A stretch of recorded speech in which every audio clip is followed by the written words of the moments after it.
მოგესალმებით, მე ვარ მარი დემურაშვილი. ეს არის პოდკასტი სტარტაპერი.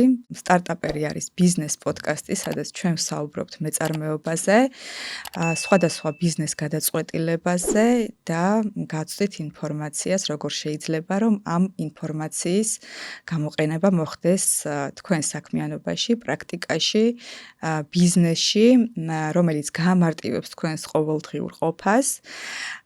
მადლობა, რომ ხართ ჩვენთან. დღეს სტუმრად გვყავს მედეა ტაბატაძე. მედეა ტაბატაძე არის კომპანია ინსორსის მმართველი პარტნიორი და ორგანიზაციული განვითარების კონსულტანტი. ძალიან მიხარია, გამარჯობა მედეა კიდევ ერთხელ. გამარჯობა მარი, მადლობა დაპატიჟებისთვის. ძალიან მიხარია, რომ ხართ ჩემი სტუმარი. მე ფაქტიურად გავიზარდე თქვენს სხვადასხვა ლექციებზე და იმ სტატიებზე, რომელსაც აქვეყნებდით. ძალიან საინტერესო არის აბსოლუტურად ეს სფერო ჩემთვის. თქვენი თვალით დანახული განსაკუთრებით ამ შემთხვევაში. დღეს გვინდა რომ ვისაუბროთ იმაზე, თუ რა გამოწვევები აქვს ბიზნეს ადამიანების მართვაში. და პირველ რიგში მე მაქვს ესეთი ტრადიცია, სანამ ძირითად საკითხზე გადავალთ, არის კითხვა, რომ ვინ ხარ, რა გინდა და სად მიდიხარ, ამით დავიწყოთ და მერე გადავიდეს დანარჩენს. მადლობა მოწვევისთვის პირველ რიგში და კითხვა არის ძალიან კარგი, ვინ ვარ ხომ ეს. ჩემი აზრით მე ვარ ადამიანი, რომელმაც 25 წელზე მეტი იმუშავა იმ სფეროში, რომელიც დღეს ძალიან დინამიური გახდა და ადრე არ იყო. ვარ ძალიან ინტერესიანი, ეს არის უნარი, რაც განსაკუთრებით მომწონს, საკუთარი უნარებიდან ბევრი მომწონს ეს არის.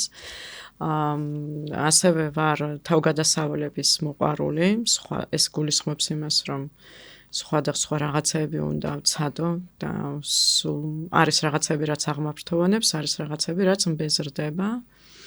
მგონია, რომ კვლავ ძიებისა და სწავლის პროცესში ვარ, ეხა ესეთი მოცემულობაა, რომ ეს თან ყველა სჭირდება და მეც განსაკუთრებით. და ასევე მგონია, რომ ვმუშაობ, იმიტომ რომ პროცესი მომწონს და შემდეგ უკვე შედეგიც მომწონს ხოლმე მხიბლავს. ვიტყოდი, რომ ვარ ადამიანი, რომელიც მუდმივად რაღაცას ცდილობს, რომ მან აღმოაჩინოს, ან ისწავლოს, ან რაღაცა შეცვალოს. კი ბატონო. მე მაინტერესებს, რატომ აირჩიეთ ორგანიზაციული განვითარების მიმართულება და ზოგადად ეს ხომ ყველაფერი ადამიანების გარშემო ტრიალებს საბოლოო ჯამში. აი ეს სფერო და ეს მიმართულება, როგორც ახსენეთ, ანუ ძალიან ინტერესიანი ვარო და აი რატომ კონკრეტულად ეს სფერო და ეს ადამიანები და ორგანიზაციული სწავლების და განვითარების მიმართულება. ჩემს პირველ საქმიანობასთან აუცილებელიც იყო ალბათ ამ მიმართულებით გარკვეული სამუშაოების შესრულებაც და კომპეტენციის დაგროვებაც, იმიტომ რომ თუ დღეს ჩვენ საუბრობთ, რომ თანამშრომლების ჩართულობა გვინდა, мотиваცია გვინდა, ან მათი ეფექტურობის გაზრდა გვინდა, ეს ყველაფერი დაკავშირებულია და გაპირობებული არის. რა თქმა უნდა, თუ რა სტილია მართვის, ორგანიზაციული კულტურა და ორგანიზაციული მოწყობა ზოგადად, ანუ ორგანიზაციული დიზაინი. ეს გულისხმობს იმასაც, ისეთი ცოტა დაბალ დონეზეც, რომ შეგვიძლია აღწეროთ, თუ რა ტიპის სამუშაოს აკეთებს, როგორი არის ამ სამუშაოს შესასრულებლად ადამიანის გნებავთ ავტონომიურობის ხარისხი ან რა გავლენა აქვს მას მაგალითად პროცესებზე, შეუძლია თუ არა მართოს სამუშაოს შესასრულებლად პროცესები და მოკლედ რო ვთქვათ, აკეთებს თუ არა საინტერესო საქმეს, როგორც ვამბობთ ხოლმე. მეორე არის, რა თქმა უნდა, ვისთან ერთად აკეთებს, მესამე, როგორი არის მაგალითად მის მიერ, თანამშრომლის მიერ მიღებული კონტროლი და როგორ ხდება ინფორმაციის გაცვლა ორგანიზაციაში, რა რესურსი გააჩნია ორგანიზაციას, რომ თანამშრომლმა სულ ერთი და იგივე საქმე არ აკეთოს და მოკლედ ორგანიზაციული დიზაინი არის ძალიან საინტერესო ფართე მიმართულება, რომელიც თავის თავში მოიცავს გუნდის დიზაინსაც, გუნდის დინამიკასაც, ადამიანური რესურსების მართვის პროგრამებზე და პოლიტიკაზე გავლენას ახდენს, იმიტომ რომ ეს არის მაღალი მენეჯმენტის გადაწყვეტილება, როგორ უნდა გაკეთდეს საქმე ან ბიზნესი. ჩვენ ხედავთ მე ფიზიკურად ორგანიზაციული სტრუქტურას ვეძახით ხოლმე, მაგრამ ეს არის ძალიან დიდი ხილული და უფრო მეტად არახილული ნეტვორკი სამუშაოების ადამიანების გადაწყვეტილების მიღების და მათ შორის კონტროლის ჯაჭვისაც. კი ბატონო. აი ეს რაც ახლა ახსენეთ, აი ეს მუდმივი პროცესი ერთმანეთთან დაკავშირებული ადამიანების, რამდენად განსხვავებული არის საქართველოში და რამდენად როგორ განსხვავდება ეს საქართველოს მოცემულობა, ვთქვათ, ამერიკის ან ევროპის მოცემულობასთან? აქ ძალიან დიდი სხვაობა ორგანიზაციული სტრუქტურები ხილვადი და არახილვადი, ანუ ის რასაც არაფორმალურ ნეტვორკს უწოდებთ ხოლმე, ყველა ორგანიზაციაში განსხვავებულია. შესაძლებელია ერთ სფეროში მუშაობდეს, ერთ სფეროში რამდენიმე მოთამაშე იყოს, მაგალითად ერთ ინდუსტრიაში შეიძლება ეს იყოს მაგალითად ან ქსელი, სავაჭრო ან მაგალითად ჯანდაცვის სფეროდან, მაგრამ იქ მოწყობა სამუშაოების და მაგალითად სამუშაოების შესრულების მოწყობას, იმიტომ რომ ახლა ასე ხოლმე შეესაბამება ხო ამ იმას. განსხვავებული არის. უფრო მეცაც გეტყვით, შეიძლება სტრუქტურა მსგავსი იყოს, მაგრამ ის სტრუქტურა, რასაც ჩვენ რაღაც ფაილზე ვხედავთ, იმის გარდა უფრო საინტერესო სტრუქტურებს შეიცავს, რომელსაც ფაილზე ვერ ხედავთ და ეს არის საინტერესო ზუსტად. აქ არის საუბარი კომუნიკაცია, ინფორმაციის გაცვლა, საქმიანი და არასაქმიანი ურთიერთობების ნეტვორკი, რომელიც ძალიან დიდ გავლენას ახდენს თვითონ მუშაობისა და შედეგების მიღწევის პროცესზე, ერთის მხრივ, რაც ბიზნესს აინტერესებს ხოლმე და მეორეს მხრივ ადამიანებს შორის ინფორმაციის გაცვლა, თანამშრომლობა, რა თქმა უნდა, სწავლებაზეც სოციალური სწავლა საკმაოდ საინტერესო ფენომენია, დიდ ყურადღებას არ უთმობენ ხოლმე ამაზე, მაგრამ ძალიან საინტერესო რამ არის. ეს ყველაფერი გავლენას ახდენს თანამშრომლის ჩართულობაზე, мотиваციაზე და შენარჩუნებაზე. ბევრი ადამიანი არის მაგალითად წამოსულა ორგანიზაციიდან, იმიტომ რომ გარემო არ მოეწონა. ამ გარემოში შეიძლება რომ ჩავეძიოთ, აღმოვაჩინოთ, თუ ჩავეძიებით უпростоრად, შეიძლება აღმოვაჩინოთ, რომ არ მოსწონდა ის ზუსტად ის გარემო, როდესაც თანამშრომლებს შორის კომუნიკაცია არ არსებობდა, ან მაგალითად უფრო კონკურენცია იყო ვიდრე თანამშრომლობა. და შესაბამისად მის განწყობაზე, მუშაობის სურვილზე ნეგატიურად იმოქმედა. ამიტომ ჩვენ რომ დაუბრუნდეთ კითხვას და შევაჯამოთ, რამდენად დიდი განსხვავება ძალიან დიდია, იმიტომ რომ ქვეყნების და რეგიონების კულტურების, საქმის და ბიზნესის კეთების განსხვავებულია და განსხვავება იქნება კიდევ უფრო დიდი, იმიტომ რომ ამ მაგალითით, რაზეც ახლა ჩვენ ვისაუბრებთ, ჩვენს ქვეყანაში ქალაქებს შორის არის განსხვავება ორგანიზაციული მოწყობასა და ორგანიზაციულ კულტურებს შორის, შესაბამისად, როდესაც ვსაუბრობთ ქვეყნებზე და რეგიონებზე, კიდევ უფრო დიდი განსხვავება და სხვაობა არსებობს. ამის მიზეზი ბევრი არის, მაგრამ მოცემულობა გვაქვს ესეთი. შეიძლება დავიჭიროთ რაღაცა ანალოგები, მაგრამ განსხვავება არსებობს. წეღან ახსენეთ თანამშრომლის გადინების ერთ-ერთი ნაწილი დემოტივაციის საფუძველზე, როდესაც ხდება. აი ყველაზე ხშირი შეცდომები ქართულ რეალობაში, რასაც უშვებენ, უფრო ორგანიზაციებს არ დავარქმევდი, ალბათ მენეჯმენტის წევრები ან ხო, მენეჯმენტის წევრები ან მფლობელები ადამიანურ რესურსთან ურთიერთობაში, რაც საბოლოო ჯამში მათ ბიზნესს აზიანებს და იწვევს თანამშრომლების გადინებას, დემოტივაციას, იმ შედეგის ვერ მიღებას, რა შედეგიც სჭირდება ორგანიზაციას. მე მაგალითად გამოვყოფდი ესეთ რაღაცას, ხა ამას ენათაც საუბრობდი მაგაზე. შესაძლებელია რომ ბევრი ფაქტორი იყოს და შეგვიძლია დავასახელოთ, შესაძლებელი კი არა, ბევრი ფაქტორია და დავასახელოთ, მაგრამ ჩემი აზრით მე მაინც თვალში მხვდება, ჩემი სუბიექტური მოსაზრება, რომ მენეჯმენტსა და თანამშრომლებს შორის გარკვეული ესეთი არა ხარისხიანი, მოდი ასე ვიტყოდეთ, ურთიერთობა არსებობს. დავაზუსტებ რას გულისხმობ. მენეჯმენტს აქვს განცდა, რომ ის არის მფლობელი ამ ხალხის და თანამშრომელს აქვს, რა თქმა უნდა, განცდა და ეს ციფრებში აისახება ხოლმე, რომ ის არის ვიღაცის მფლობელობაში, ანუ დაქირავებული არის. ეს ხელშეკრულებით ისედაც ვიცით, ვინ დაქირავებული ვართ, ვინ არა, მაგრამ კარგი სიტყვა შეიძლება იყოს. კომუნიკაცია არის ხარვეზიანი, ანუ არათანმიმდევრული. კომუნიკაცია არ საუბრობ მარტო მაგალითად დავალებების მიცემა და განაწილებაზე. ეს არის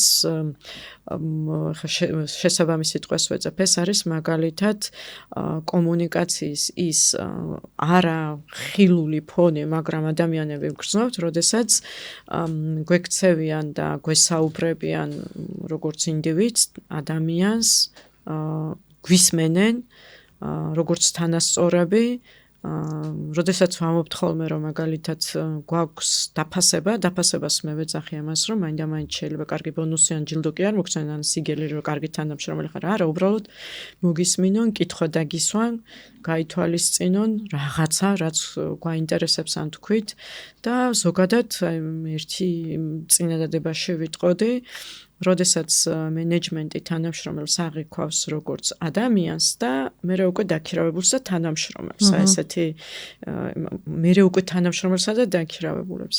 ჩემი სუბიექტური მოსაზრებით ეხლა ბევრგან შეიძლება არ მქონია ეხლა ამ ბოლო პერიოდში შეხება, მაგრამ რაც მქონია 25+ წლის განმავლობაში, ეს არის ერთგვარი ესეთი დისტანცია მენეჯმენტსა და თანამშრომლებს შორის, როდესაც კარგად მიდის სამუშაოებსა და საქმეებზე კომუნიკაცია, მაგრამ ამის გამყარებას რაც სჭირდება, ის არის ხარვეზიანი. ურთიერთობა არ არის მხოლოდ მაგალითად უკავშირის მიცემის, ანუ მიცემა თუნდაც, ან მაგალითად აი რას მივახცეთ, რა გეგმები გვაქვს. ამას თუ ფონად მისდევს, ეხლა რაზეც საუბრობდი, ადამიანური ურთიერთობები, ეგ არის ძალიან მნიშვნელოვანი. ამიტომ მე მგონია რომ ჩვენთან შეიძლება სხვა ქვეყნებშიც ეგრე იყოს ბევრგან, მაგრამ ჩვენთან განსაკუთრებით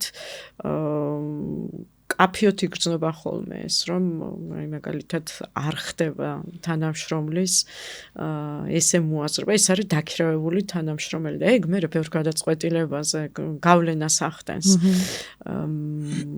ეხლა ამის ბევრი მიზეზი შეიძლება არსებობდეს, აი ხშირად საუბრობენ ხოლმე კარგი ლიდერშიპი რა არის და კარგი მენეჯერი როგორ უნდა იყოს. რო დაფიქრდე ეგ მაგაზე მიდის, რო დაუკვირდი ამ საუბრებს და ამ უამრავი ვიდეოა და უამრავი ტრენინგია და უამრავი პოდკასტია, ხო, კარგი მენეჯერი და კარგი ლიდერი რა არის. ეგ არის ზუსტად ის, რასაც გეუბნება, რომ შენ კარგი მაშინ იქნები, თუ შენ თანამშრომელს კარგად მოექცევით. კარგად მოქცევა რა არის, რომ შევეკითხოთ და გამოკითხვა გავაკეთოთ.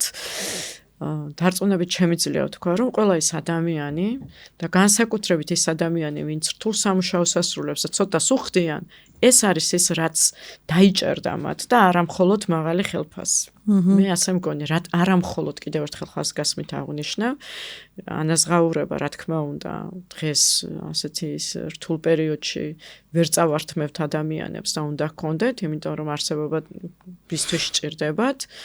და ამის ანაზღაურების გარდა არის ის, რასაც მე დავარქმევდი ურთიერთობას, როდესაც თანამშრომელი არის ინდივიდი, თანამშრომელი და სულ ბოლოს მასზე დავაყენებდი რომ დაქირავებული, იმიტომ რომ კიდევ ერთხელ დავსწრებ, ხელშეკრულებით და ჩვენი რეპორტებით ისედაც ვიცით, რომ დაქირავებულები არიან. ძალიან ხშირად მაქვს ხოლმე შემთხვევები, მე ფაქტიურად დავიწყე სტარტაპის მფლობელი ვარ, მაგრამ ერთ-ერთი მიმართულება არის აი ეს შიდა ორგანიზაციული კვლევები, რასაც ითხოვენ. ერთია, როდესაც დაკვეთა არის და გაინტერესებს შენი თანამშრომლის განწყობა, აი მაგალითად გადინება, როდესაც არის ორგანიზაციაში, ან ზოგადად გაინტერესებს როგორც ბიზნეს, რატო არ მიდის შენი საქმე ისე როგორც შენ გინდა, იმდენ მოგებას რატო ვერ წერ და ასე შემდეგ, ანუ შენი სამუშაო ძალა არის თანამშრომელი, შესაბამისად ხდება თანამშრომლის კვლევა. და კვლევის შედეგები ხშირად გადის ზუსტად იმაზე, რაზეც ახლა თქვენ საუბრობთ, რომ არ ხდება სწორი კომუნიკაცია. აი ხშირად უთქვამთ, რომ აი ეს როგორც ზეპირ სიტყვიერად ხდება გამოკითხვა, ასევე ეს ტესტებით და ხშირად ვცდილობ ხოლმე, რომ პირდაპირი კომუნიკაცია მქონდეს, თუ პატარა გუნდებია, რომ უფრო მეტი დავინახო.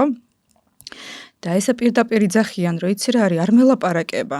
შეიძლება გამარჯობა არ მითხრას. ან საერთოდ არ იცის ვინ ვარ იმის გარდა, რომ ვთქვათ ვარ ბუღალტერი.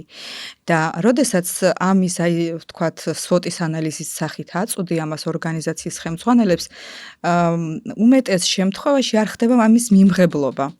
და რომ ამაზე რომ ვფიქრობდი ბევრს, რომ რატო შეიძლება რომ ამის მიმღებლობა არ იყოს, ესეთი რაღაც მითხრეს, რომ ჩემი მიზანი როგორც ბიზნესის მფლობელის არის ის, რომ მე დავწერო მოგება, ანუ ჩემი ბიზნესი უნდა წავიდეს წინ იმისთვის, რომ თუნდაც ამ ადამიანს მე ანაზღაურება გადავუხადო.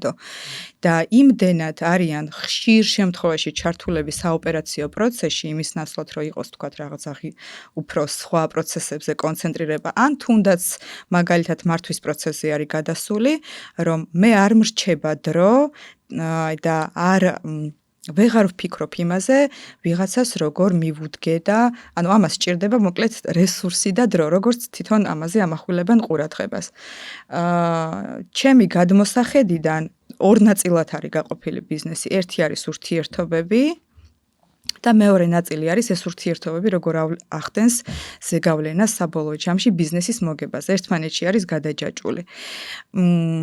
ამის სწავლება ესე რომ ისწავლებოდეს, რომ როგორ უნდა გქონდეს ურთიერთობა თანამშრომელთან, ანუ ესე პირდაპირი სახელმძღვანელოსავით არ არსებობს. აი რა უნდა გააკეთოს მაგალითად ბიზნესმა, ბიზნესის მფლობელმა მენეჯმენტმა, რა ტიპის სწავლება უნდა გაიაროს პირობითად ვიძახი, ან რა შეუძლია რომ გააკეთოს იმისთვის, რომ ეს მხარე აითვისოს და ადამიანებთან ურთიერთობა კონდეს დალაგებული. სწავლება არ ვიცი, მაგრამ ჩემი აზრით ადამიანებთან ურთიერთობის სტრატეგიულ ფონში იმათ ჭრილში განხილვა. არა, მაგისი დრო ადამიანს სულ აქვს. მე მგონია, რომ არასწორია, შეიძლება მეშლება, მაგრამ არ მგონია. არანაირად არ მგონია, რომ ადამიანს თანამშრომელს, როდესაც მიესალმები, გამარჯობა და შეიკითხები, როგორ ხარ, სტრატეგიული მიმართულება იყოს ეს, ხო, ეს ჩვეულებრივი ადამიანური ურთიერთობების ეტიკეტი მგონია ჯერ. ეხლა რაც შეეხება იმას, როდესაც კვლევები ტარდება და მე მიმღებლობა არ აქვს, მაგიტომ არ აქვს მიმღებლობა, რომ ზუსტად აქ ჩანს თურმე ჩვენ რაღაცეები შეიძლება არ გამოგვდის. კიდევ ერთხელ დავსწენ, ყველაზე მარტივი და ყველაზე მაღალ მომგებიანი არის ადამიანური ურთიერთობები ადამიანებთან. და როდესაც იქ ხდება, აი როგორ თქვათ, იცით, უფრო დირექტიული ურთიერთობები, მაშინ ბევრი გიჩნდება, ძვირი გიჩნდება. რაღაცით უნდა დააინტერესო ადამიანი, რომ აი ეს დირექტივები შეასრულოს, ხო ესე არის. ან უნდა ეშინოდეს, რაც კიდევ უფრო ზარალიანია გრძელვადიან პერსპექტივაშიც და მოკლევადიანშიც. ან უნდა მოხიბლო რაღაცით, რომელსაც ჩვენ მერე სახელი ქვია ამას ფინანსური წამახალისება, რომელიც ბიზნეს უფრო ძვირი უჩნდება, იმიტომ რომ დღეს ყველა ცდილობს, რომ აი ეს ფინანსური წამახალისებლები ჰქონდეს და არავინ არ არის დაზღვეული მე რომ X თანხას ვაძლევ, სხვა მათი X-ი არ მისცეს და არ წავიდეს. ამიტომ ჩემთვის ისევ ხარჯი იქნება ეს, ხომ? იმიტომ რომ გადინების ხარჯია, გადინებას ფარული ხარჯია კიდე ძალიან მაღალი. მესამე ისიც რომ აი მაგალითად შეიძლება ადამიანებსთან აი ამ მათი ის რომ ჩემი დირექტივები შეასრულონ, კიდევ უფრო ძვირი დამეჭდეს, იმიტომ რომ ჩემი წარმოდგენით უნდა აკონტროლო და მე მოიყვანო ბევრი მენეჯერები, რომლებიც დავალებაზე გააჩენენ მათ ქვემოთ დაქვემდებარებაში მყოფი გუნდებისთვის და ეს ბიუროკრატია ყოველთვის ძვირიანი. ანუ მე სითქმა მინდა ვიცით, რომ რა თქმა უნდა თანამშრომლებს იმიტომ ქირაობს ბიზნესი, რომ ბიზნესმა მოგება ნახოს, ხო, გაიზარდოს, განვითარდეს. მაგრამ მან დაარი კითხვა როგორ გააკეთებ ამას. როგორც წეღან ვახსენე, თუ იქნება ადამიანი ხისტი, ეს ხო ჩვეულებრივ ურთიერთობებშიც ესეა, თუ ვიღაცას გაუბრაზდები, მე უნდა მოატრიალო რაღაცა გააკეთო, მოაბრუნო. საქმიან ურთიერთობებში ეს სიბრაზე უფრო მეტად ესე რომ თქვა ძვირი ჯდება და უფრო მეტად ისეთი არის, კარგად ჩანს, იმიტომ რომ მე მოვედი მაგალითად შენთან, იმიტომ რომ შენი საქმე უნდა გავაკეთო და თუ მიცაცხანებ, თუ არ მელაპარაკები, რისთვის უნდა მოვიდე? რისთვისაც უნდა მოვიდე, ეგ შეიძლება იყოს ცალსახად მატერიალური და თუ ის მატერიალური ღმერთს არ უქნია, ხო წავალ. აქედან გამომდინარე, ჩემი პასუხი არის ხოლმე ესეთი, თუ ადამიანებს დავიქირავებთ, იმიტომ და ვიცით რომ ვქირავებთ, იმიტომ რომ ჩემი მიზანია ბიზნესის მომგებიანობა, მან კითხვა უნდა დასვას ყველა გონიერმა ადამიანმა, როგორ მინდა ამ მომგებიანობას მივაღწიო. კონტროლით და სიმკაცრით, უნდა ვიცოდე ეს სიმკაცრე რა იმებთან არის დაკავშირებული. ხო, ან იმისთვის რომ დაისაჯოს საქმეს არავინ არ გააკეთებს. სიმკაცრე სანაცვლოდ რაღაცა უნდა ჰქონდეს დამაბალანსებელი და ეს როგორც წესი არის ხოლმე მატერიალური. მაგიტო ითხოვს მე ადამიანი და თანამშრომელი რომ მაშინ ანაზღაურება უნდა იყოს მაღალი. თუ მაგალითად წეღან რაზეც ჩვენ საუბრობთ, ეგ იდეალური არ არის, ეგ ჩვეულებრივი ამბავი. ამას თავსავდებ რომ გაცილებით მეტი უკუგება აქვს და უფრო მომგებიანი ხდება, ხო, ორგანიზაცია და თუ ბიზნესი. და თუ უფრო ბიუროკრატიას უფრო მეტი ხარჯი სჭირდება. ეხლა ბიუროკრატიაც რაზეა? command and control, ბოდიში დავალება და გაკონტროლება. შესაბამისად, ეგ მგონია რომ რაღაცას ვიღაცების ჩემი სუბიექტური ის არის წარმოდგენა რომ როგორ მართავენ ორგანიზაციას მენეჯერები ან ბიზნეს მაინც სხვაგან ნანახიან საკუთარი გამოცდილებით დაქირავებული რო იყო ან მაგალითად შეიძლება არასწორი წარმოდგენით რომ შენ რომ მენეჯერი ხარ შეგიძლია რომ მაგალითად აბსოლუტური ესეთი უპირატესობა გქონდეს და მართლა განკარგავ და ფლობელი ხარ აღარ არის ეს არ არის ეგ სწორი არც არასდროს ყოფილა მაგრამ ესე ყველა ეპოქას თავისი აი ეგეთი ურთიერთობები გქონდა ეს სულ მაგალითად მომაქვს ხოლმე რომ 1914 წელს ფორდმა თანამშრომლების დასვენება გააჩინა და სხვა ისინი მეწარმეები გააბრაზა ამით რომ ეხლა ჩვენგან შენთან წამოვლენ თანამშრომლები ეს ძალიან ყოფით ენაზე რო ვთქვათ მაგრამ კი კარგი იყო რომ გააჩინა ეგ არის იმ ურთიერთობების მაშინდელი მე-20 საუკუნის გამოცდილება იმას სხვა ჩანაფიქრი ქონდა მაგრამ ხო კარგად ჟღერს გადასარევად კი მერე კიდევ არის მაგალითად ბევრი ორგანიზაცია რომ აი მუშაობს ზოგი სახლიდან ზოგი სხვა კონტინენტიდან ხო კარგად ჟღერს ის იმიტომ აქვს იმას აი მაგალითად ჩემს საყვარელი კომპანია Netflix-ი 6 თვიანი შვებულება შეუძლია აიღოს ძალიან ყურს ჭრის და კარგია ეხლა მანდ რო ჩავეწიოთ იმას თავისი ეკონომიკა აქვს Netflix-ი კრეატიული სააგენტოა სოფიში რო იაროს სულ რომ აკონტროლოს და სულ რომ აი იმაში ინოვაციურ პროდუქტის შექმნას დასვენებული გონება უნდა ამიტომ ამ ბიზნესმა იცის თავისი თანამშრომლებთან ურთიერთობა სად გადის ისევე როგორც Spotify შესაბამისად როდესაც ჩვენ მაგალითად ერთი მოდელი დავერევით ამ ჩვენ თანამშრომლებს უკაცრავად გამოთქმისთვის მაგრამ ეგ მოუხდება ეხლა ამ ჩვენ საუბარს დამართავთ არ იქნება ნუ მომხიბლელი თუმცა კიდევ ერთ რამეს ვიტყვით რაც არ უნდა მძიმე ინდუსტრია მე მყავს მეგობარი ვარ დავასახელებ ეხლა კომპანიას არ ამიღია ნებართვა სამშენებლო ინდუსტრიაშია მაგრამ არაჩვეულებრივი გუნდი ყავს იცით რატომ იმიტომ რომ ამ კომპანიის ერთ-ერთი დირექტორი ობიექტზე დადის ესაუბრება ფიზიკური სამუშაოს შემსრულებელ თანამშრომლებს ვინც იქ აშენებენ იმ რაღაცა მანქანები დანადგარები როა ცემენტის მოსაზელი იმათთან დადის აბა როგორ მიდის საქმეები ამას ეკითხება და ეს ხალხი არის აღფრთოვანებული მეც გამიხარდებოდა ხო ესეა შესაბამისად მე მგონია რომ სტრატეგიული დანიშნულებისა შეიძლება არ იყოს მაგრამ სტრატეგიულ შედეგებს იძლევა ესეთი ურთიერთობა მე იმას არ ვამბობ რომ მაგალითად ვიღაცამ აღარ უნდა დაგეგმოს აღარ უნდა შეაფასოს აღარ უნდა რესურსი გაანაწილოს ან გადაწყვეტილებებმა რა შედეგები მოიტანა ამაზად რო არა ესეც და ესეც უბრალოდ საუბარია შემდეგზე რომ თუ უფრო მეტ დროს ჩვენ დავხარჯავთ იმაში რა უნდა აკეთოს ბიზნესმა, როგორ უნდა აკეთოს ეს დაქცეული არის. აქედან გამომდინარე, ვფიქრობ, რომ ეს ჩივილები თუ კომენტარები მენეჯერების, რომ მე თუ ეხლა ამ ხალხთან დრო დავკარგე, დროის დაკარგვა კი არა, ეგ არის ალბათ ინვესტიცია არა, მენეჯერების საქმეც, რომ ეს ხალხი ესე უნდა მართო, ვიდრე საკუთარ მაგიდასთან ან საკუთარ დირექტორებთან გეგმა გაკეთდეს უამრავი, იმიტომ რომ ის ვერ კეთდება. ცოტა იმაში ბელეტრისტიკაში რო არ გადავარდეთ, მე მგონია ეგეთი რაღაცა.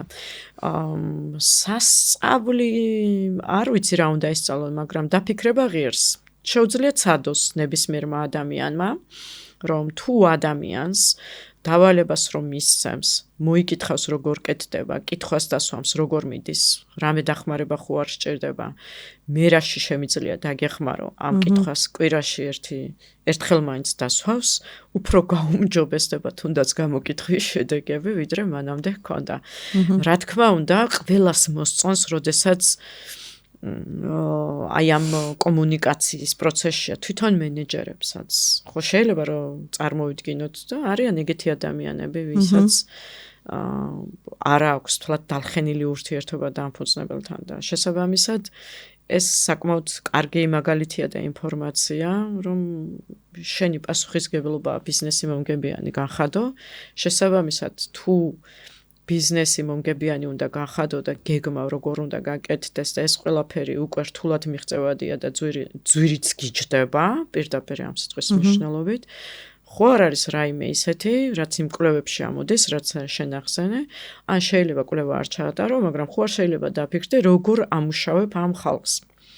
თუ ადამიანების მართვაზე ვსაუბრობ და იქ დანარჩენი ხა რა იგეგმება და როგორ მიიღება გადაწყვეტილებები, ეგ მათი სრული პასუხისგებლობა. ხო არ არსებობს შემთხვევით კვლევები ან რაღაცა გარკვეული სტატისტიკური ინფორმაცია მართვის მეთოდების შედეგად კომპანიების მატერიალიზაციის სხვაობები. მაგალითად, თუ მართავს კლასიკური გაგებით ვიტყვი ხა ლიდერი, ანუ ლიდერული უნარების მქონე ადამიანი კომპანიას ამ შემთხვევაში ვთქვათ, ორი ერთნაირი ტიპის ორგანიზაცია რო ავიღოთ, ერთი ლიდერია და მეორე ვთქვათ, აი ესეთი როგორ თქვა დირექტიული, ხო, ეს სიტყვა მინდოდა მე თქვა, დირექტიული მიმართულებით. აი ეს ორი ერთნაირი ტიპის კომპანია, შედეგების მიხედვით რომ მოხდეს უფრო დირექტივას ყველა იძლევა, ხო. იცით რა, იმაზე დალისტული კომპანიები ყველა აქციების ფასი მიუთითებს იმაზე, იქ როგორი ლიდერები არსებობენ. ეგ ფაქტი არის. ჩვენთანაც ესეა, თითებზე ჩამოსათვლელია ის ორგანიზაციები, სადაც თანამშრომლების შენარჩუნებაც მაღალია, მათი პროდუქტიულობაც და იქ მუშაობა ბევრს უნდა. რატომ? იმიტომ რომ იქ აი ეს მართვის კულტურა განსხვავებულია და ხალხს უნდა რომ ჰქონდეს ფიდბექი, უკავშირი, კარგი გარემო, ადამიანები ამას გარემოს ეძახიან, ხო? ყველამ ხო არ იცის ახლა მაგალითად რა დავარქვათ იმას, რაზეც ჩვენ საუბრობდით. ანაზღაურებაც ფინანსურიც, თავისუფლებაც სამუშაოს გაკეთებაში, შესრულებაში. მე არ ვამბობ რაღაცა აბსოლუტურ თავისუფლებას, როდესაც ადამიანი რასაც უნდა იმას აკეთებს. აქ საუბარია იმაზე, რომ თუ მაგალითად თანამშრომელი 3 წელზე მეტი ამუშავებს, იმას დამატებითი კონტროლი აღარ უნდა, იცის თავისი საქმე, აბა რატომ ვაჩერებთ ამდენი ხანი, ხო ესეა? აბა ეხლა ამიღწერე რა გააკეთე, მაგ დროს ასეთი თანამშრომლების ყოლის დროს უადგილო არის, მაგრამ ზოგი მაინც მიდრეკილები ვართ, იმიტომ რომ, ბევრი მიზეზია მაგაზე. ხო, ამიტომაც ყველა ის ორგანიზაცია, რომლის აქციების ფასიც მზარდია და იზრდება, იცით, აი ამას ახსნი ეს დავამთავრებდი იმას ჩემ მოსაზრებას. იდეა გენიალური, რაც არ უნდა გენიალური იყოს, თუ იმისი აღსრულება ვერ მოხდება, დაიღუპება. და რაც არ უნდა ინოვაციური პროდუქტები, იდეები მქონდეს, მე Microsoft-ი ვიქნები თუ Google-ი თუ OpenAI, ჩემი ვერ შედგება, იმიტომ რომ ის უნდა გააკეთოს იმ ადამიანების ჯგუფმა, ვინც ჩემს ორგანიზაციაში არსებობს. ხო მარტივი ამბავია, მე რო იდეა მაქვს რაღაცის, იმის აღსრულებას ერთი ვერ შევძლებ, ამიტომ ამ ჩემი იდეის აღსრულება დიდწილად დამოკიდებული არის იმ ადამიანებზე, რომლებიც მყავს გუნდში, რა თქმა უნდა, კომპეტენციებზეა საუბარი, ფაქტი. და რა თქმა უნდა, მე როგორ მოვანდომებ, რომ გააკეთოს ეს, ხო ესე არის. ამიტომაც ნახეთ ისევ იქ მივდივარ, რომ უნდა ავუხსნა კარგად ვიდრე დავავალო. უნდა ინსპირაციაც გავუჩინო, ხო, აი რა მაგარია ვიღაცამ თქვას. და მე როგორ გააკეთებენ ამას? კონტროლი უფრო სჭირდება თუ თანამშრომლობა, ეგეც გემოვნების ამბავია. სადაც კონტროლი დასჭირდება, იქ ლიდერზე უფრო მეტი დატვირთვა მოდის. სტივ ჯობსი ამის იდეალური მაგალითია. მე კი მომწონს iPhone-ი მიყვარს და სტივ ჯობსეც კარგი წარმოდგენის ვარ, მაგრამ მთელი დატვირთვა მე მასზე მოდიოდა, ხო? და დატვირთვა რა იგულისხმება? უფრო მეტ პასუხისგებლობას და რისკიან პასუხისგებლობას იღებდა, რომ ყოლოდა ისეთი გუნდი, რომელიც აი ამ მის ინფრასტრუქტურას გაუძლებდა ადამიანების მართვის ინფრასტრუქტურაზე მაქვს საუბარი. ამიტომაც ის რაც დიდი იდეიდან ან ჩვეულებრივი ან ბიზნესი შედეგები დადოს, მოგება გაიზარდოს, ეს არის გეგმა, მერე მოდის როგორ გააკეთებ. მოგება ვერ იზრდება თუ უფრო მეტი და მეტი სისტემა გჭირდება იმისთვის, რომ ეს თანამშრომლებმა საქმე გააკეთონ, რომ შენ მიზანს მიაღწიო და შესაბამისად ისე ვიქმივალთ, რომ ყველა ის ორგანიზაცია, ვინც დღეს S&P-ზე ან Fortune 500-ში არის ტოპ 25-ეულში ან 50-ეულში, როგორც მაღალშემოსავლიანი ბიზნესი, ძალიან დიდ ყურადღებას უთმობს არა მხოლოდ იმას, თუ რა უნდა გაკეთდეს, არამედ როგორ უნდა გაკეთდეს. და ყველა ხშირად არის ხოლმე, რომ აი მაგალითად კეთდება კიდევაც ამ ინფორმაციის მოძიება, გაშუქება, ხშირად წაგვიკითხავს ხო, მაგალითად თანამშრომლებიდან გაჟონა მეილმა რა მიიწერა დამფუძნებელმა, ის რო გაჟონა, ზუსტად იმიტომ გაჟონა, რომ იმ არასწორად მოიქცა დამფუძნებელი იქნება თუ მაღალი მენეჯმენტი და საქმის კეთების წესს არყევს და როდესაც ესეთი მეილი ჟონავს, აისახება მე იმ აქციების ფასზე, როდესაც თანამშრომლებს ამცირებენ, აისახებათ იმაზე აქციების ფასზე და ეს მაგალითი რატომ მოვიყვანე? ზუსტად იმიტომ, რომ გავამტკიცო ჩემი ნათქვამი. ერთი არის იდეა, მიზანი, მაგრამ როგორ არის ხელოვნება, როგორ მიაღწევ, ეგ არის მენეჯმენტი, ეგ არის საინტერესო ნაწილი. კიდევ ერთხელ ძალიან ბევრინაირი იდეა და მიზანი შეიძლება გქონდეს, მაგრამ კარგი მენეჯერი, გავლენიანი ლიდერი, კარგი, რა ვიცი, რა დავარქვათ, აღმასრულებელი არის ის, ვინც ამ როგორს ამოხსნის, რომელიც განსხვავებულია, განსხვავებული დიზაინის ორგანიზაციებს ქმნის, განსხვავებულ ორგანიზაციულ კულტურას ქმნის, მაგრამ არის ერთი ძალიან საინტერესო რამ. ეს განსხვავებები არის, რომ ზუსტად საინტერესო, იმიტომ რომ ან განსხვავებებში ჩანს ის, რაზეც წეგან ჩვენ საუბრობდით. როგორი ურთიერთობა აქვთ თანამშრომლებთან? ურთიერთობა პირდაპირ გაგებით და ურთიერთობა, აი ეხლა წეგან რაზეც საუბრობდით. უფრო ჩანს HR პოლისებში, პოლიტიკებში და პროგრამებში რა უფრო ჩანს, რომ ის ინდივიდია და ადამიანი თუ დაქირავებული თანამშრომელი. ეხლა ამასაც ავხსნი რა ვიგულისხმე. არსებობს პოლიტიკები, სადაც შავი თეთრზე წერია, რომ 10 საათსა და 00 წუთზე თუ აქ არ იქნები, ცუდია. აქ უნდა მოხვიდე ყოველ დღე და არსებობს ორგანიზაციები და პოლიტიკები, სადაც არის, რომ კვირის რომელიღაცა დღე შენ როგორც გინდა ისე იმუშავე. მაგალითად, არსებობს ორგანიზაციები, სადაც გეგმების მიღწევისთვის აიღებ ბონუსს, მაგრამ არსებობს ორგანიზაციები, სადაც ამბობს, რომ ორგანიზაცია თუ მოგებას დაწერს, მაშინ აიღებ ბონუსს და ყველამ კარგად უნდა ვიმუშავ და ეს ორი განსხვავებული ურთიერთობებზე მიუთითებს. კი, გეთანხმებით აბსოლუტურად. თუმცა, ნახეთ, ვინც გვიყურებენ ახლა ადამიანები, ყველა სხვადასხვა ტიპის ხელმძღვანელია, სხვადასხვა ტიპის მენეჯერია, ვიღაცისთვის მისი დამოკიდებულება არის ნორმა. აი ის თუნდაც უხეში მიმართვა იქნება თუ ხმამაღალი საუბარი, რომელიც ფსიქოლოგიურად ადამიანის ყურში და გონებაში აღიქმება როგორც ჩხუბი, ეს ხმამაღალი ტონი ძალიან ბევრი ადამიანის შემთხვევაში ეს ბავშვობის ტრავმა იქნება თუ ზოგადად ფიქრობ, რომ ზოგადად არც ერთ ადამიანს არ სიამოვნებს, როდესაც ხმამაღლა ესაუბრებიან. და არიან ესეთი ადამიანები და ისინი თვლიან, რომ ეს არის ჩემთვის ნორმა. ანუ გაცნობიერებულობასთან გვაქვს საქმე ამ შემთხვევაში, რამდენად ვაცნობიერებ მე, როგორც ხელმძღვანელი, რომ ჩემი ქცევა არის ნორმა თუ გადახრა. მე თუ ვთვლი, რომ ეს არის ნორმა, მაშინ გამოდის, რომ ორგანიზაციული კონსულტანტი კი არა, შეიძლება ფსიქოლოგი ან რაღაცა სხვა ტიპის სპეციალისტი ჭირდება ამ შემთხვევაში, რომ იმან გააცნობიეროს. ბევრი ადამიანი დარწმუნებული ვარ, რომ ისე ჩაივლის ცხოვრება, რომ ეს მათი გონებაში ჩაითვლება როგორც ნორმა. აღზრდიდან, მოკლედ, ბევრი სხვადასხვა ფაქტორიდან გამომდინარე.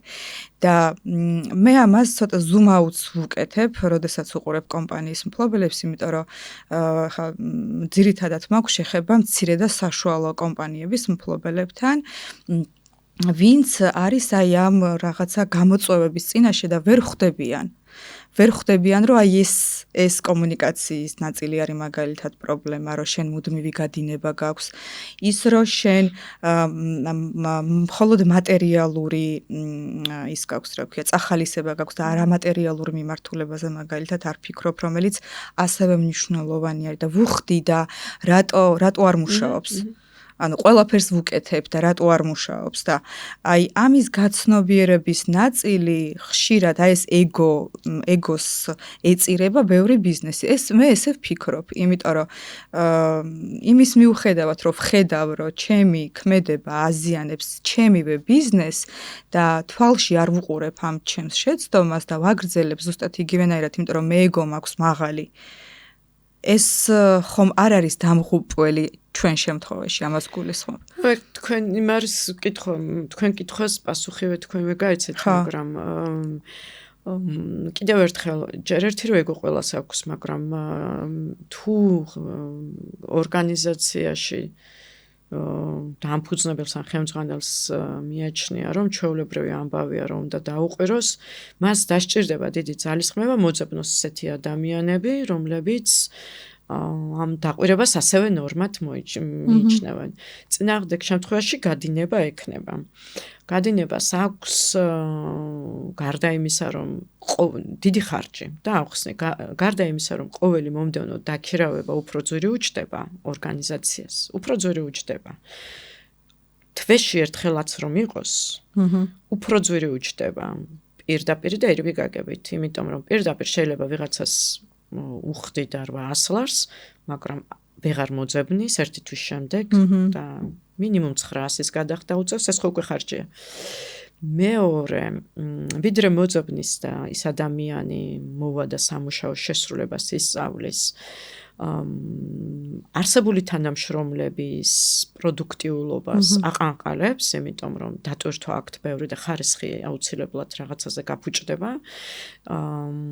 აქ ფორმულაც კი არსებობს, რომ ვიდრე ახალი თანამშრომელი საქმის გაკეთებას ისე ისწავლის, რომ სრული დატვირთვით იმუშაოს, ბიზნესი შემოსავალს კარგავს, ეს ასეა ჩემი მოსაზრება არ არის და ფორმულა არსებობს ამისი.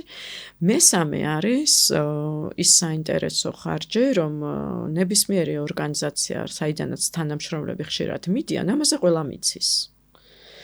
და ეს გულისხმობს იმას, რომ არასანდო დამქირავებელია და ხარჯიანი რატოა იცით, რომ ბევრს რომ არ უნდა იქ წასვლა, დიდი ხანი უწევს ხოლმე ორგანიზაციას ეძებოს თანამშრომელი, რომელიც ხშირად რომ მიდიან მისგან ასეთ კომპანიაში იმუშაობდა. ამიტომაც კიდევ ბევრი ხარჯის ჩამოთვლა შემიძლია, მაგრამ ყველა ის ორგანიზაცია, სადაც მაგალითად მიაჩნიათ, რომ უფრო კარგი იქნება, თუ სტრესი მექნება, ეს დაყვირებით იქნება, თუ დაცაცხანებით კიდევ ერთხელ რა ვიცი რომელიც გნებავთ, ტოქსიკური გარემო დიდხანს არ ქმნის ხოლმე რაღაცას.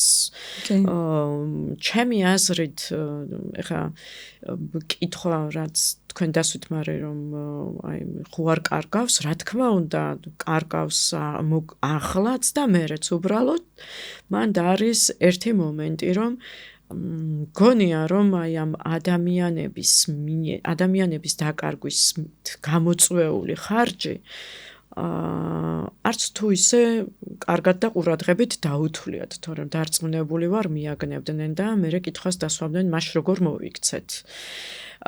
იცით რა, ეხლა რაც ახსენეთ ის რომ ვიღაცისთვის ნორმა, მართლა არსებობენ ეგეთი ადამიანები, ხო, ასე სახში წვირიან და გარეთაც, მაგრამ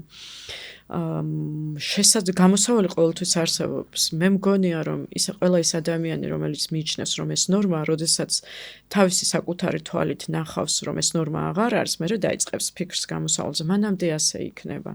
რაც არ უნდა ჩვენ კვლევები ვაჩვენოთ ან მოვასმენინოთ ძალიან საინტერესო ან პოდკასტები ან ტრენინგები, არ შეიცვლის ადამიანის ღირებულებების ტრანსფორმაციას დეკადა სჭირდება, ქცევის შეცვლასაც დიდი დრო სჭირდება. ამიტომ თუ ეხლა ვსაუბრობთ ესეთ ცოტა ბრუტალურ იმაზე, მე მგონია რომ როდესაც სწორად მოხდება აი კონსულტანტის ან HR-ის მხრიდან ამ ინფორმაციის მიწოდება, რომ აი შენმა ერთმა დაყვირება რა გამოიწია, მაშინ დაიჯერებენ. დაიჯერებენ, მაგრამ შეიძლება რეაქცია მყისიერი არ იყოს. კი, აი ზუსტად ვაწყდები ხოლმე ზუსტად მაგ ნაწილს და კიდე ერთი მნიშვნელოვანი ფაქტორია, მე ესე ვფიქრობ, რასაც ქვია კომპანიის სახელი ბაზარზე, რომელიც ავტომატურად ესეთი ტიპის კომპანიებს კმაყოფილი რო ხარ, შეიძლება იმდენად ხშირად არ ისაუბრო და ვთქვათ მეგობრებში ისაუბრო, რომ აი ესეთი კარგი კომპანია მყავს და ასეთ კარგ კომპანიაში ვარ დასაქმებული და ესეთ კარგი ხელმძღვანელი მყავს, მაგრამ როდესაც ცუდად მოგექცნენ, ამ შემთხვევაში ეს იცის ყველა, ეს იციან LinkedIn-ზე, ეს იციან ოჯახის წევრებმა, ეს იციან სოციალურ ქსელში და მე აღარავის აღარ უნდა შენს კომპანიაში მუშაობა, ანუ აგებ მარტო იმ კონკრეტულ დროის მონაკვეთში კი არა, როდესაც სანამ თანამშრომელს აიყვან. სამომავლო პერსპექტივაში ბევრად გიძვირდება ის ხარჯი, იმიტომ რომ შენი ბრენდი ასოცირდება რაღაცა ტოქსიკურობასთან და აგრესიასთან და ამის გაცნობიერებულობა ვფიქრობ, რომ მნიშვნელოვანია. რო დაუბრუნდეთ ჩვენ საკითხს, ვიცი რომ ესეთი ფორმულები ესე ბიზნესის და ადამიანების მართვის განსაკუთრებით არ არსებობს, შეუძლებელია, მაგრამ რადგან ახლა ბიზნესის მფლობელებისთვის ვსაუბრობთ, აი ხო არ არსებობს გარკვეული სტანდარტები, რაღაცა წესები, ჯანსაღი ორგანიზაციული ქმედების თანამშრომლებთან მიმართებაში, აი მარტივი რაღაცა გაიდლაინი რო ვუთხრათ ორგანიზაციებს, რის მიხედვითაც შეუძლიათ რომ ადამიანების მენეჯმენტი სწორედ მართონ. ეგ გაიდლაინები მგონია რომ ჩემამდე ბევრი ისაუბრებდა ამაზეც, სულ არის თუ ქართულ ენაზე, თუ ეს როგორი მენეჯერი, როგორი უნდა იყოს კარგი მენეჯერი, რაღაც ციფრებიც არის ხოლმე. მაგ გაიდლაინების გამეორებას, ნუ ალბათ პერიფრაზირებას გავაკეთებ უფრო სწორად. თუ კითხვა არის რომ ხალხი კარგად როგორ უნდა მართოთ, ეგ ძალიან ფართე თემაა სასაუბროდ. მაგრამ მე ჩემი აზრი მგონია ესეთი არის, ჩემი აზრით მე მგონია ესეთი რომ თუ ადამიანმა არ იცის აი ეს მართვა რას გულისხმობს და მხოლოდ ესე ესმის რომ უნდა დაავალოს და გააკონტროლოს, ასეთი ბიზნესი უფრო წაგებს ვიდრე მოიგებს. იმიტომ რომ როდესაც მაგალითისთვის არსებობენ ორგანიზაციები, სადაც რომელსაც დავარქმევდი კონტროლის ნეტვორკი არის. იმიტომ რომ ამ ორგანიზაციის დამფუძნებელს წარმოუდგენია რომ რა კი მას ის უპირატესობა აქვს, რომ იდეა აქვს და ფული რომ ეს იდეა განახორციელოს, მას შეუძლია ძალაუფლება გამოიყენოს არათანაბრად დაქირავებულებს. ეგეთები არის, ესეთი ბიზნესი სხვა ქვეყნებშიც არსებობს, მარტო იმაზე ნუ ვისაუბრებთ, ხომ? აქედან გამომდინარე ესეთი ორგანიზაციები არის ძალაუფლებაზე ორიენტირებული ორგანიზაციები ხოლმე. იქ განა ვინმე სჯიან ესე და ან ატკენენ, ან ყურს აუწევენ, ან მაგალითად მართლა დაუყვირვენ. არა, იცით როგორ არის ის ძალაუფლებაზე კონცენტრირებული ორგანიზაციები? მთელი ნეტვორკი ესეთია, ანუ სტრუქტურაც ასეთია, ძალიან დიდი ბიუროკრატია ხოლმე, სადაც მაგალითად გადაწყვეტილებას მენეჯერი კი არ იღებს, მაღალი მენეჯერი იღებს. ძალაუფლების კონცენტრაცია ამას გულისხმობს, რომ ჩემი მაგალითად სამუშაოები რა უნდა გაკეთდეს, ეს უნდა დაადასტუროს ვიღაცამ, ჩემს ზემოდგომა მენეჯერმა, ჩემს ზემდგომ მენეჯერს კიდე იმის ზემდგომა და ბოლოს შეიძლება მიდიოდეს დამფუძნებლის ოთახში, როგორ უნდა შესრულდეს რაღაცა. კი არა, შეიძლება თანამშრომლებისთვის რა ბენეფიტი არსებობდეს, ეგეც აი შვებულებაში როდის გავუშვას თანამშრომელი ჩემი ადრეული გამოცდილებიდან მოსმენილი მაქვს ეს რაღაცა ისეთი მოგონილს კი არ საუბრობ. ხო და ძალაუფლების კონცენტრაცია იცით რას იწვევს? რყევას ბიზნესის. როდესაც დამფუძნებელს რაღაცა შეიძლება არ მოუნდეს, არ მოეწონოს და აი ამ აწყობილ სისტემას, რომელიც თავისი ფინანსური რესურსი ჩადებული, დაბანდებული და ელის მოგებას თვითონვე არყევს. ამიტომ ძალაუფლების კონცენტრაცია არის ხოლმე საშინელება. ამიტომ როგორ უნდა მართოთ ბიზნესი თუ ადამიანს წარმოუდგენია, რომ იმას რაც უნდა ის უნდა გაკეთდეს, არასწორი არის. გუნდს, იმიტომ რატომ ქირაობენ თანამშრომლებს, რასაც დაბაბალებ ის გავაკეთო? ხო, არის ხოლმე მოლოდინი, რომ თვითონაც ინიციატივა ჰქონდეს, სულ მესმოდა. ამიტომ აი აქ კითხვა უნდა გაჩნდეს, რომ მე თუ მაქვს ამოცანა ბიზნესი გავხადო მომგებიანი, ჩემი ცოდნა საკმარისი ვერ იქნება და როგორ უნდა მოიქცე. ამიტომ წესი არის, პირველი რასაც შევთავაზებდი პერიფრაზს გავაკეთებდი, ვერ იქნები ისეთი სრულყოფილი და ისეთი კომპეტენტური, რომ ერთმა ადამიანმა ამხელა პასუხისგებლობა აიღო და მხრებით ათრიო, რომ ყოველთვის სწორი გადაწყვეტილებები მიიღო, თუნდაც მარტივი სამუშაოები როგორ უნდა გაკეთდეს. ამიტომაც მენეჯერი, რომელსაც წარმოუდგენია, რომ ხალხი უნდა აკონტროლოს, ეშლება, იმიტომ რომ ყველა საქმე ვერ ოცოდინება მენეჯერს, შეეშლება, რაღაცას გააფუჭებს. და ჩემი რჩევა იქნებოდა, რომ მენეჯერი, რომელსაც გუნდი აბარია და დიდი ორგანიზაციის მოგება აბარია, უფრო სწორად და სწრაფად მიაღწევს ამას, თუ შეძლებს, რომ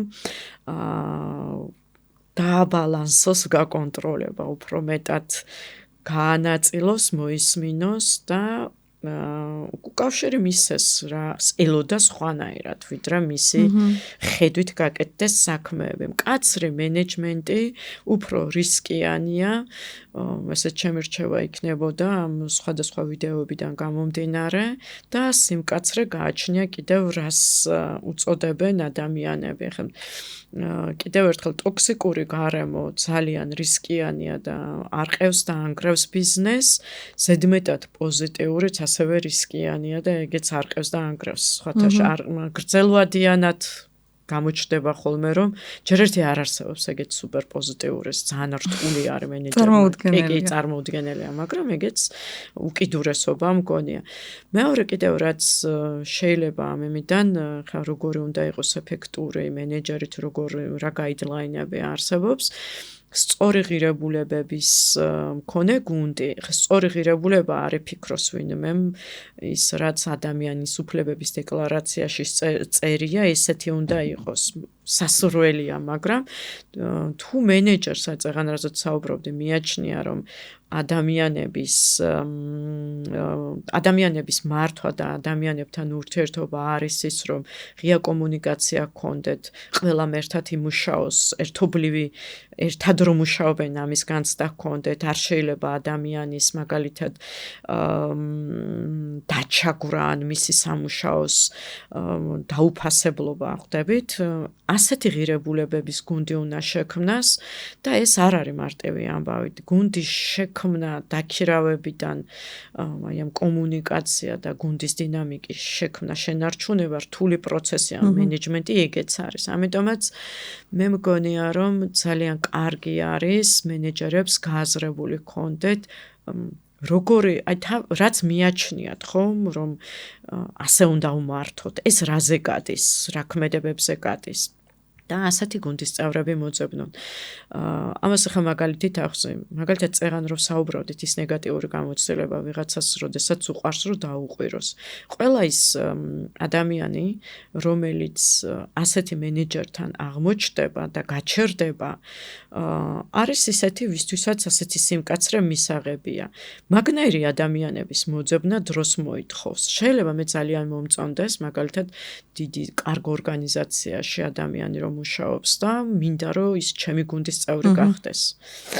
მაგრამ აქ შემოდის აი ხა რაზეც ვსაუბრობ მე, ყველა ის მენეჯერი, რომელსაც უყვარს რომ იყოს მკაცრი, უნდა დაფიქრდეს სხვების არ მოწონს, სხვების გამოცდილება და უნარები მასთან იმუშავებს თუ არა. სწორი ღირებულებებით გუნდის შეკურა გულისხმობს ამას.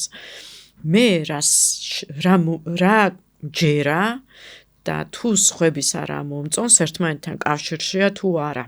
კიდევ ერთხელ ბევრი გამოცდილება აქვს საქართველოში, რომ ჩამოვიყვანეთ, სადღაც მუშაობ და ძალიან კარგი განათლება აქვს, მაგრამ ვერ გამოვიდა. რატო ვერ გამოვიდა? ის რო ხიბლავს, იმასთან ურთიერთობა უნდა იცოდე და შეგეძლოს და ის გამოცდილების მიმღებლობა უნდა გქონდეს. და თუ მე მიმაჩნია, რომ უნდა გაკონტროლო, რატომ უნდა მოვიყვანო მაგალითად მორგან სტენლიდან თანამშრომელი, ის აბსოლუტურად სხვა გარემოში და სხვა ღირებულებების მატარებელი იქნება, იმიტომ რომ სხვა გარემოში მუშაობდა. ამიტომაც არის რომ ამ იმას ღირებულებებით თანხვედრას ძალიან დიდი ღირებულებები არის გრავიტაცია, მოკლედ, რომელიც გუნდს ქმნის და კრავს. შესაბამისად, ჩემი მეორე რჩევა იქნებოდა ესეთი, თუ ჩვენ ვიცით და აგერ გვაქვს გადინებები და კვლევებს ვატარებთ და ხალხი გვიჩევის, რომ თქვენ კაცრად გვექცევით, ესე იგი და მე ეს მიმაჩნია რომ ნორმა, ესე იგი ეგეთი ხალხი უნდა მოვუწებნო. ბრწყინვალე გონებებზე კი არ უნდა ვინადირო. იმას შეიძლება სხვა ღირებულებები გქონდეს. ნუ დაშვებაც აქვე გავაკეთოთ, რომ მინიმალური რომ ბრწყინვალე გონებას მოწონდეს, რომ დაუყვირებით. ის მინიმალური წარმოუდგენელია, მაგრამ გავაკეთოთ. ესე იგი ეს მეორე, რომ უნდა ვიცოდეთ ჩვენთვის ეს მართვაში რა მიგვაჩნია პრიორიტეტულად და აღარ შევეცადოთ რაღაცა შეცდომებები მაშინ დავუშვათ თუ ჩვენ არ გავაკეთებთ ადაპტაციას გარემოსთან. და მესამე რასაც რჩევას მივცემდი არის ესეთი რომ გლობალური დასაქმების ნაწილი ვართ უკვე მარტო საქართველოს აღარ არის, თუნდაც საქართველოს ფარგლებში ძალიან ბევრი ორგანიზაცია კონკურენტი და გიგ ეკონომიკა ჩვენთანაც შეიქმნა. ანუ ძალიან ბევრი ადამიანი ფრილენსერი არის. ანუ თუ ჩვენ გვინდა რომ ბიზნესმა შედეგები დადოს და მომგებიანი გახდეს, უნდა გავითვალისწინოთ რომ კონკურენცია გარშემო მაღალია. სხვა ქვეყანაში შეუძლია ემუშაოს საქართველოდან ისე რო არ წავიდეს, სხვა კომპანიაში შეუძლია გადავიდეს უკეთესი პირობებით, ფინანსურ პირობებზე და შეუძლია რომ თავისუფალი აგენტი იყოს. შესაბამისად, ესეც დასაფიქრებელია, რამე ხო არა გვაქვს ამ კვლევებიდან გამომდინარე შესაძლებელი რა გიწერან კვლევა ახსენე ისევ დაუბრუნ. ჩემი რჩევა იქნებოდა ეს რომ გარე ფაქტორები, რომელიც ბიზნესის ოპერირებაზე გავლენას ახდენენ, ასევე უნდა გავითვალისწინოთ ადამიანების მართვაში და ეს დღეს წყალივით აუცილებელი არის. და კიდევ ერთი წესი რაც არის, ჩემი აზრით, ეს უკვე ჩემი არის, მოსმენილი აღარ არის, ადამიანური რესურსის მართვა დღეს ბიზნეს მენეჯერებმა უნდა გაცილებით უკეთესად იცოდნენ დამფუძნებელმაც, საშუალო რგოლის მენეჯერმაც და ის დაშვება ადრე რაც იყო მაგალითად მე როცა მუშაობდი რომ ხალხის მართვას რა უნდა დაავალო და გააკონტროლო, ეგ არა უნდა ჩავაბაროთ წარსულ გამოცდილებას, იმიტომ რომ მაშინ არც კონკურენცია არ იყო ასეთი, არც ასეთი სტრესორები არსებობდა დღეს როგორც გვაქვს, არც მაგალითად იმისი ისეთი ტექნოლოგიები როგორც დღეს გვაქვს, არც იმისი რისკი არსებობდა, რომ ინფორმაცია მაგალითად სწრაფად შეუძლია გავრცელდეს და მართლა ორგანიზაციამ ხვალ ვერავინ ვერ დაიქირავს და ამას ბევრი პლუსი და მინუსიც აქვს. და არც ის რომ ადამიანს შეეძლო ფრილენსერად, შეუძლია დღეს ფრილენსერად იმუშაოს და ეს ადრე არ იყო, ცოტა დამსაქმებელი იყო. შესაბამისად დამქირავებლის ან სააგენტოს უპირატესობა ძლიერი იყო. ეხლა არის თანამშრომლის უპირატესობა, თუმცა საუბრობენ იმასაც და ვეთანხმები, რომ ხელოვნური ინტელექტის პირობებში დამქირავებლის უპირატესობა შემოდის, მაგრამ მან სხვანაირად შემოდის ის, რომ მაგალითად მე ვარ შენი დამქირავებელი პატრონი და რასაც მე გეტყვი გააკეთე, ესე კი არა. არა, უბრალოდ აქ საუბარი არის, როგორ გააჩენს სამუშაო ადგილს, ვისთვის გააჩენს. ხელოვნური ინტელექტისთვის თუ ადამიანისთვის. ადამიანისთვის რომ გააჩენს, აქ შეეცდება რომ მართლა ბრწყინვალე გონება დაიქიროს, იმიტომ რომ ნახეთ რა საინტერესო რამეა, რუტინული და უინტერესო საქმეებისთვის ხელოვნური ინტელექტს დაიქირავს. კი, შემსრულებელი იქნება ფაქტიურად, უკვე შემოსულია იქ ნაწილი. კი, ამიტომ ჩემი რჩევები რაც არის რომ შევაჯამოთ, არის ის რომ გარე ფაქტორები გასათვალისწინებელია, იმიტომ რომ ერთი დამქირავებელი ან თუნდაც 5 არ ახარ, კონკურენცია ბევრია, მესამე ინფორმაცია გამჭვირვალეა და მეოთხე ღირებულებებითი ჯაჭვზე უნდა იფიქროს მენეჯერმა. ძალიან საინტერესო ამბავი არის ეს და მე ყოველ კონკრეტულ ფაქტზე ავტომატურად მეკლიკება ისევ პიროვნული ზრდა და განვითარება რამდენად დიდ ზეგავლენას ახდენს მხოლოდ ინდივიდზე კი არა მთელს ორგანიზაციაზე და იმ ორგანიზაციულ კულტურაზე, ღირებულებებზე, მოგებაზე, თანამშრომლებთან ურთიერთობაზე, ანუ მაინც პიროვნული ზრდა, თუნდაც აი ეს ემოციური ინტელექტი, რომელზეც ყველა საუბრობს და უკვე წლები ამაზე საუბრობენ, ემოციური ინტელექტის ნაწილის და თვითცნობიერება. აი, როდესაც შენ შეიძლება რომ შენი თავი აკონტროლო და თუნდაც ამის ხარჯზე სწორი გადაწყვეტილებები და სწორი კომუნიკაცია მოახდინო. და ამაზეც არის დიდი ნაწილი მოკლედ, აი მართვის ნაწილი დამოკიდებული. გარემოებების იმითი თუ მოხდება. ხო. ჩვენ რაც არ უნდა ვესაუბროთ, რომ შესაძლებელი გაქვს. სხვა შორის აზრს გავწყვეტა კვლევების შედეგებზე პულსი უჩქარდებათ ხოლმე მენეჯერებს, აინტერესებთ რას ამბობენ თანამშრომლები. უკავშირი ხომ მიუთითებს რომ რაღაცა შესაძლებელი გაქვს. ცვლილება არის ხარჯიანი. წარმოვიდგინოთ ხო ეს სხვანაირად უნდა დაიწყო ფიქრი და უნდა იშრომო მოკლედ რომ შეიცვალო ინდივიდის დონეზეც ეგრეა. სტატუს კვო უფრო მომგებიანი არის მათთვის რა ეს მომგებიანი ბრჭყალებში ვიტყოდი, იმიტომ რომ ეხლა როგორც აკეთებ და რასაც აკეთებ, ის გაძლევს იმ შედეგებს და კმაყოფილი ხარ და როდესაც ამობენ რომ შენ როგორც იქცევი და მუშაობ გაზარალებს, აქ გიწევს ისწავლო, მართლა ინვესტიცია გააკეთო დროის, შეიძლება ფინანსებისაც, როგორ უნდა შეიცვალო. აქედან გამომდინარე მე მგონია რომ წაღან იმიტომ ახსენე გარე ფაქტორების სტრესორებად რომ თუ დაუშვათ მენეჯერები მაღალი და საშუალო რგოლის მენეჯერები აი ამ კვლევებს ყურადღებას არ მიაქცევენ ის ინფორმაცია ფიდბექი შეგინდან რაც გარე ფაქტორები მოახდენენ ზეგავლენას ადრე თუ გვიან ნუ მე მგონია რომ უფრო ადრე ვიდრე გვიან კი, იმიტომ რომ შედეგი ისაუბრებს ყველაფრის ნაცვლად. აი, კარგი მაგალითი არსებობდა ჩვენს ისტორიაში პანდემიის შემდეგ ბევრმა ორგანიზაციამ ფრონტლაინის პოზიციებზე ანაზღაურება გაზარდა. ნუ მეტნაკლებად ასე თუ ისე გაზარდა. მაგრამ მაინც ვერ პოულობდნენ თანამშრომლებს. ხო ისე არის. გამოსავალი კი მოიძებნა, მაგრამ ეგ ხო არის კარგი ინფორმაცია იმაზე, რომ ერთი მოგიწია ანაზღაურების გადახდა და მეორე მაინც ვერ პოულობ. კი, რომ რაღაცა გაქვს შესაძლებელი. კი ბატონო. და ეგ ცვლილება არ არის ხოლმე რთული. ყველაზე საინტერესო ის არის, რომ ხუმრობ ხოლმე ამაზე. ადამიანის მოკითხვა უფრო იაფია. ვიდრე მთელი ამ ანაზღაურებების, განვითარების და იმის დიზაინი. ხო, და ძალიან საინტერესო რაც არის კიდევ, ძალიან ბევრი პროგრამა აქვს ბევრ ორგანიზაციას HR-ში. ტრენინგებს გადიან. ლიდერების განვითარების პროგრამებია, შეფასების სისტემები, ბონუსები, მაგრამ ხალხი მაინც მიდის. და რო შეეკითხები, რატომ მიდის, ხო? არ დამაფასებს.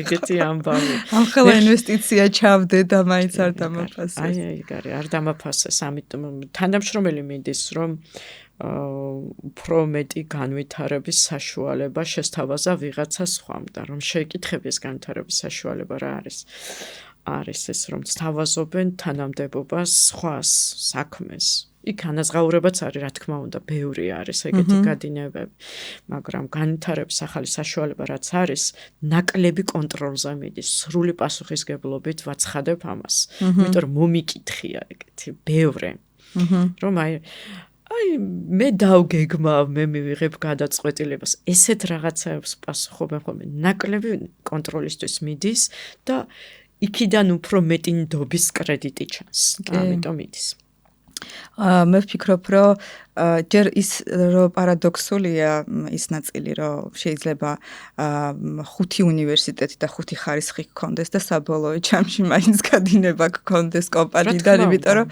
არიცი თუნდაც ის კომუნიკაციის ნაწილი როგორ დაამყაროს სწორედ კი, უნივერსიტეტები და ბიზნეს სკოლები განათლებას რო აძლევენ ამ ადამიანებს. ცოდნა მე გადის ის რომ მე რომ ბევრი თეორია მოვისმინე იმას პრაქტიკაში როგორ გადავიტანო. ეგერთი და მანდ რა თქმა უნდა პიროვნულ ღირებულებებზე მივდივართ წეგან რაც ახსენეთ მარი. პრინციპში ეგ არის რასაც გვინდოდა რა გვესაუბრა. ძალიან საინტერესო იყო მომეწონა. მართლა ძალიან მიხარია რომ მოხვედით ჩემთან. მადლობა დაპატიჟებისთვის.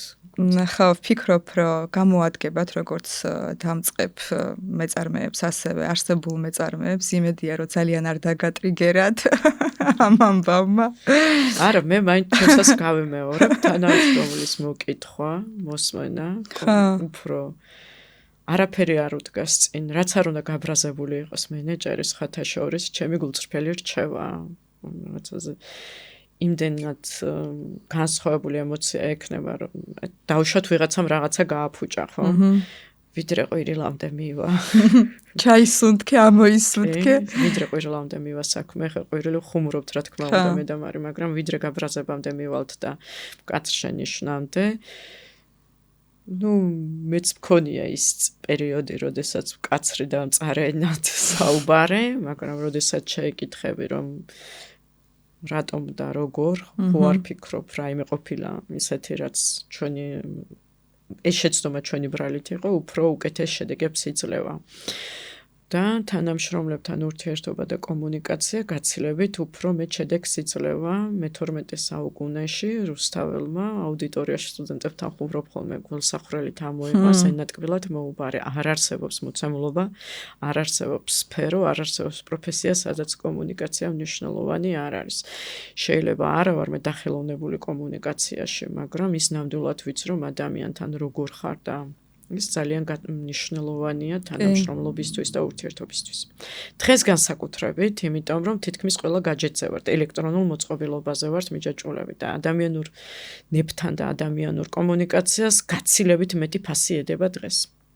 კი, უფრო მეტ ღირებულებას გრძნობ, დეფიციტიც გაჩნდა ურთიერთობების, აი 90-იანი წლებისგან განსხვავებით, განსაკუთრებით იგრძნობა, ეხა შედარებაც არ არის, საერთოდ სხვა მასე დონეზე არის გადასული ურთიერთობები, გაციფრულებულია და იმ ემოციას, იმ ცოცხალ ემოციას ვეღარ ვიღებთ ხოლმე ადამიანებისგან და აი ეს ნაწილი, როდესაც უფრო კონკრეტულად თანამშრომლებს შორის იქნება, ხელმძღვანელსა და თანამშრომელს შორის, ვფიქრობ, რომ ანუ აბსოლუტურად გეთანხმებით. ემოციური ბმა უნდა კონდეს თანამშრომელს ორგანიზაციასთან და მენეჯერთან.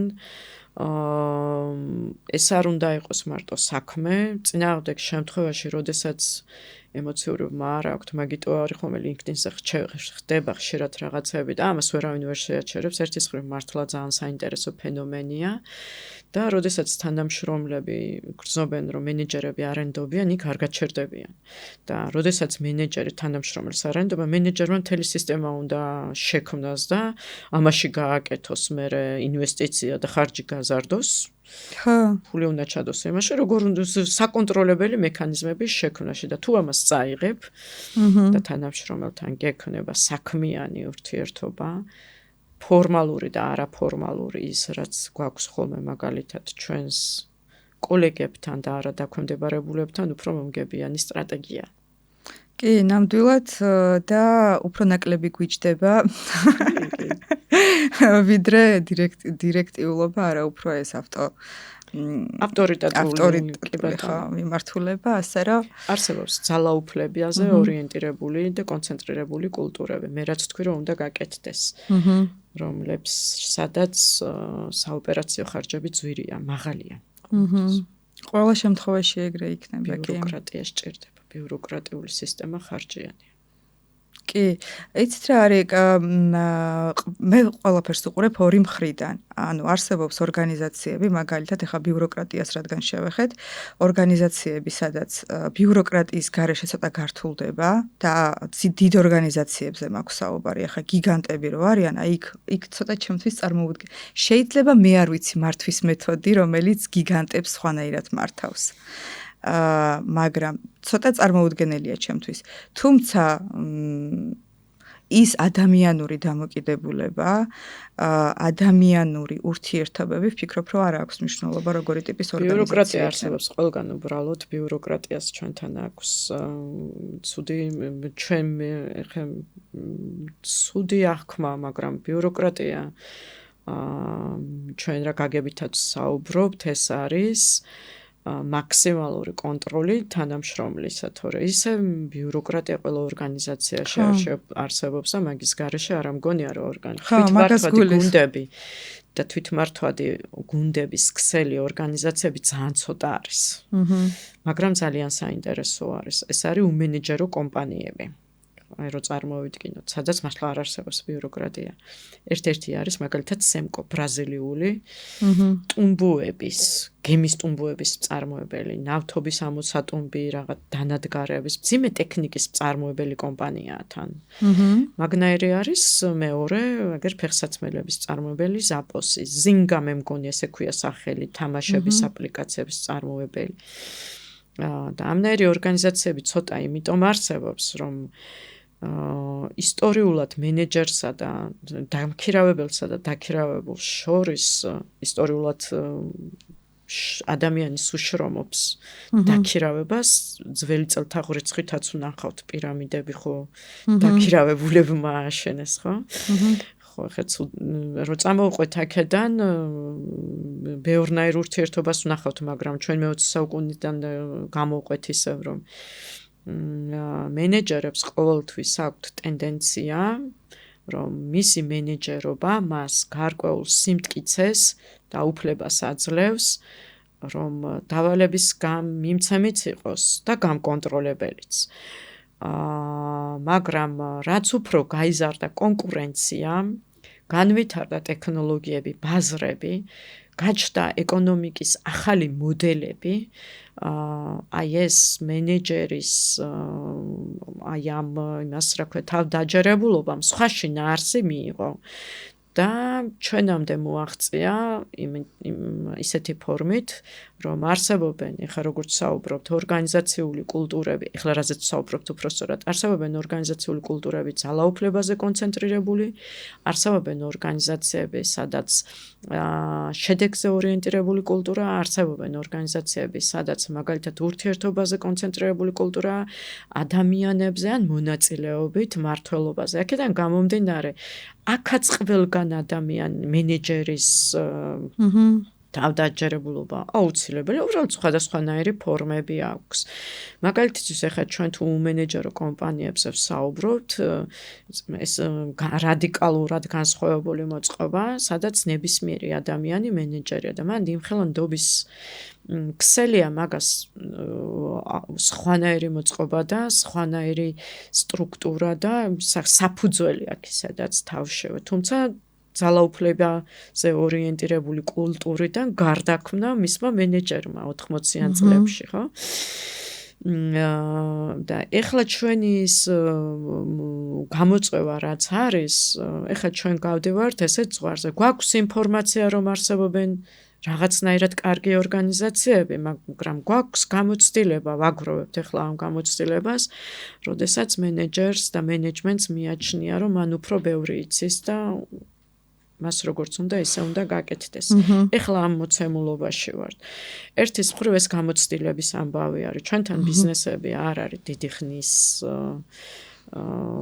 ისტორია არ გვაქვს 30 თუ 35 წლის ასაკის კომპანიები ყავს და ვისაც ეს ასაკი აქვს, იქ ტრანსფორმაციები მოხდა.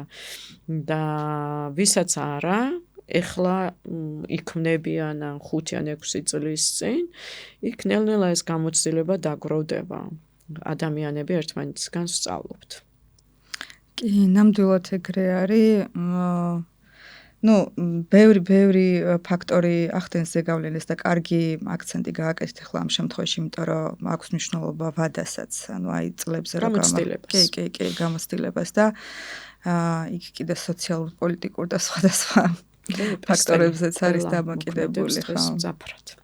მოკლედ ასეა.